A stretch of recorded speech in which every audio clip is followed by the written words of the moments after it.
Welcome back to the Bo channel. Like and subscribe if you like. Today we're going to talk about gangster movies.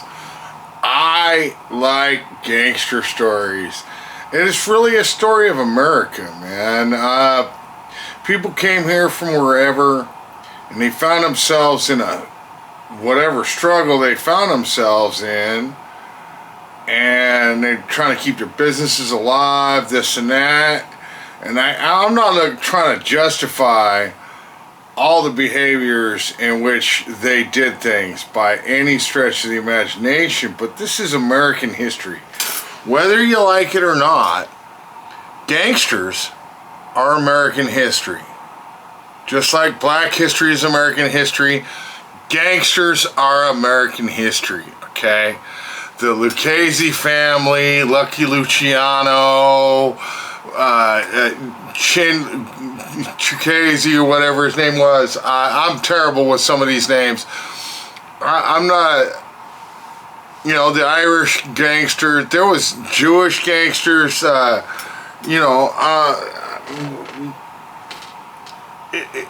got labeled this because they did what they thought they had to do. And I'm not justifying what they did by any stretch of the imagination, but this is history. This is a fun history, and I have been lately just watching the Godfather of Harlem,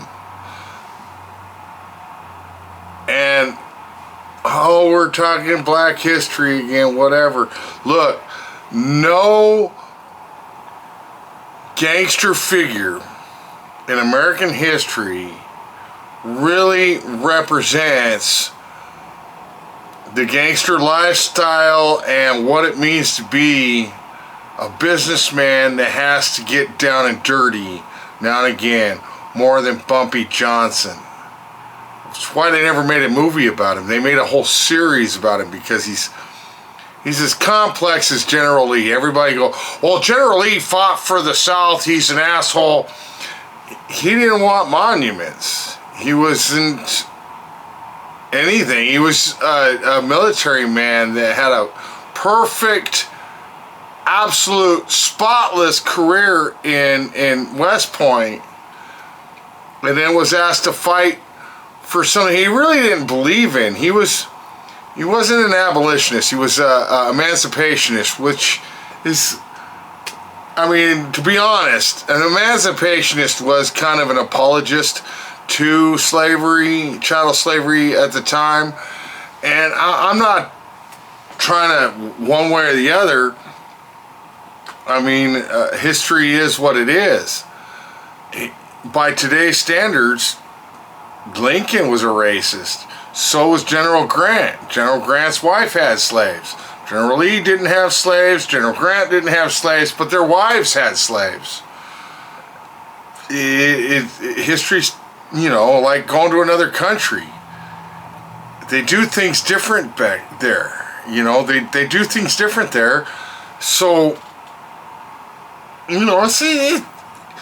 it's kind of convoluted. It's not black and white the way they paint history to people.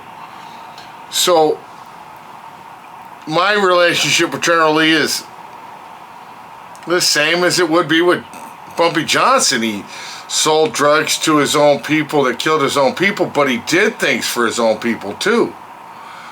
It's not as straightforward as he's evil because he did this, or most people's lives aren't that simple. And that's what makes gangster lives so interesting. Not that everybody's got a little gangster in them when it comes down to it, but until they have to do gangster things. But that's another story. Look, I got the Godfather horse's head here. My mom gave it to me for Christmas one year. I've got the Godfather trilogy here. And then there's Casino, the Goodfellas, Bronx Tale. A lot of these stories came from real stories, and then they were theatricized, for lack of a better word. They made, you know, the theater out of them, but they came from real stories, from real people that really existed, that really happened. And I've been binge watching The Godfather of Harlem because my birthday's coming up and the 4th season of The Godfather of Harlem came up. And there is, if you like gangster movies, if you like gangster stories, this, that, and the other, you've got to watch The Godfather of Harlem. Because there's more history, there's more nuance, there's more, you know, and just get dived in to what's really going on. Not to mention Bumpy Johnson being black and happened to fight against people that look like me, working with Italians and against Italians. He didn't just kiss their ass by any stretch of the imagination, and I wouldn't blame him. Why would anybody come on now?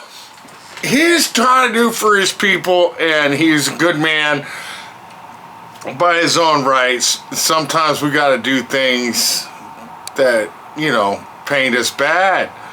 And that's the nuance of the whole thing, you know. Nobody's perfect. But Bumpy Johnson did what he had to do. And I respect Bumpy Johnson as much as General Lee, if not more so. I mean, General Lee did what he had to do. Bumpy Johnson did what he had to do. And this is just coming from a redneck point of view. So if you like gangster movies, definitely check out The Godfather of Harlem. I'm sure there's going to be a 5th season because I just binge watched the 4th season, and I'm about to watch it all over again because there's so much involved historically. Malcolm X, James Baldwin, Capote, the Black Panthers. There's so much involved in this show that you can't get from other gangster movies. I'm just promoting gangster movies right now because I like westerns too. God bless westerns. The older ones are a little boring. The more they bring in the real life with black westerns and not just being cooks and stuff like that. I want to see the real West for what it really was. You don't need to glorify it for me. Bass Reeves was a U.S. Marshal, a black sheriff that fought for the South. Granted, when I say he fought for the South, it wasn't necessarily by choice. It was by either get shot or fight choice. Drafted kind of a choice. It wasn't so. Because I don't want to paint Bass Reeves as a guy that would necessarily fight against his people like that, but he was all about law and order. He was straight shot and he had a white horse, just like the Lone Ranger. The real history is way more fun than the fake history that they used to portray back in the 50s. So, God bless Hollywood trying to get more real, and God bless this history that we're learning from all these different movies and stuff. Don't just watch the movies. Watch the documentaries behind the movies that show what really happened. You know, dive into it and really get into what makes these people who they were. It might make you a better person, I don't know. But anyway, that's just something I'm into. God bless everybody. I'm out.